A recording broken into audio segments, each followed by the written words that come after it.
வணக்கம் உறவுகளே, எல்லாரும் எப்படி இருக்கீங்க? நல்லா இருக்கீங்களாங்க? ஒரு வாரம் நான் கடை போடலைங்க. இன்றைக்கி தான் மறுபடியும் நான் இட்லி கடை போட போகிறோம். ஏன் அப்படிங்கிற காரணத்தை வீடியோவில் சொல்கிறேன், வாங்க பார்க்கலாம். வணக்கம் உறவுகளே, நம்ம வீடியோ இப்போ தான் நீங்கள் ஃபஸ்ட் டைம் பார்க்குறீங்க அப்படின்னா நம்ம சேனலை சப்ஸ்கிரைப் பண்ணிடுங்க. மறக்காமல் நம்ம வீடியோ உங்களுக்கு பிடிச்சிருந்தா ஒரு லைக் ஒன்று போட்டுருங்க.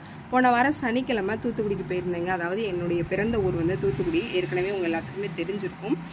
வீட்டில் போயிட்டு அம்மா அப்பா அக்கா எல்லாரையுமே பிள்ளைங்க எல்லாத்தையும் பார்த்துட்டு 2-3 நாள் வீட்டில் அங்கே தூத்துக்குடியிலே இருந்துட்டு அதுக்கப்புறம் தாங்க நாங்கள் கிளம்பி இங்கே வந்தோம். வியாழக்கிழமை வந்தோம் இல்லைங்களா, அதனால் வெள்ளி சனி 2 நாள் தானே பஸ்ஸில் ட்ராவல் பண்ணி வந்ததே ரொம்ப டயர்டாக இருந்தது.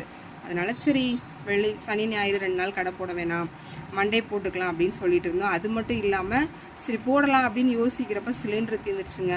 இந்த கிராமப்புறங்கள் எல்லாம் 45 நாள் தான் சிலிண்டர் பதிவு, நகர்ப்புறங்களில் தான் 25 நாள். எங்களுக்குலாம் 45 நாள் கழிச்சு தான். நான் சிலிண்டர் வாங்கி 20 நாள் தான் ஆகுது. அதனால் மறுபடியும் சிலிண்டர் எடுக்க முடியாது அப்படிங்கிறதுனால வேறு ஒரு ஏதாவது என் ஃப்ரெண்டோடைய புக்கில் புக் பண்ணி அதுக்கப்புறம் ஓடிபி வந்து இன்றைக்கி தாங்க சிலிண்டரை எடுத்தேன். அதனால் இன்றைக்கி தான் கடை போட போகிறேன். உண்மையிலேயே அந்த கடை போடாத நாட்களில் நமக்கு வருமானம் வராது இல்லைங்களா, அந்த டைமில் கொஞ்சம் கஷ்டமான சூழ்நிலை தான். இருந்தாலும் எவ்வளவோ கஷ்டங்களை தாங்கிட்டோம், இது ஒரு பெரிய கஷ்டம் இல்லை அப்படிங்கிற அந்த மனதைரியத்தோட வாழ்க்கையை தொடர்ந்து ரன் பண்ணிகிட்டே இருக்கிறேன். நீங்கள் கடை போட்டால் எனக்கு தெரிஞ்சுக்கொள்ளாதுங்க, அதுவும் பீஃபு குடல் போட்டால் தெரிஞ்சுக்கொள்ளாது. இப்போ இந்த சிலிண்டர் பிரச்சனையால் பீஃபு போடாமல் சிக்கன் மட்டும் போட்டுட்ருந்தோம். சிக்கனில் அந்த அளவுக்கு அதிக லாபம் கிடையாதுங்க, நமக்கு பீஃபில் தான் லாபம் இருக்குது. அதை அலைஞ்சு திரிஞ்சு வாங்கி சுத்தம் பண்ணி செஞ்சு அந்த கரெக்டாக அந்த டேஸ்ட்டுக்கு கொடுக்குறோம் இல்லையா. இத்தனைக்கும் நான் கொடுக்கல, எங்கள் அத்தை தான் சமைப்பாங்க. உண்மையிலேயே சூப்பராக சமைப்பாங்கங்க. அதனால் செஞ்சு இது பண்ணதுனால ஒரு வாரமாக கடை போடல. திரும்ப சரி இன்றைக்கி தான் மறுபடியும் கடை போட போகிறோம் ஃபஸ்ட் நாள். அதனால் கொஞ்சம் கம்மியாகவே இட்லி ஊற்றிக்கலாம் அப்படிங்கிற ஒரு இதுலேயே கம்மியாக தான் இட்லி ஊற்ற சொல்லியிருக்கேன். இன்றைக்கும் ஏன்னா இது சண்டே இல்லைங்களா, அதிகமாக சிக்கன் இன்றைக்கி ஓடாது திங்கக்கிழமை.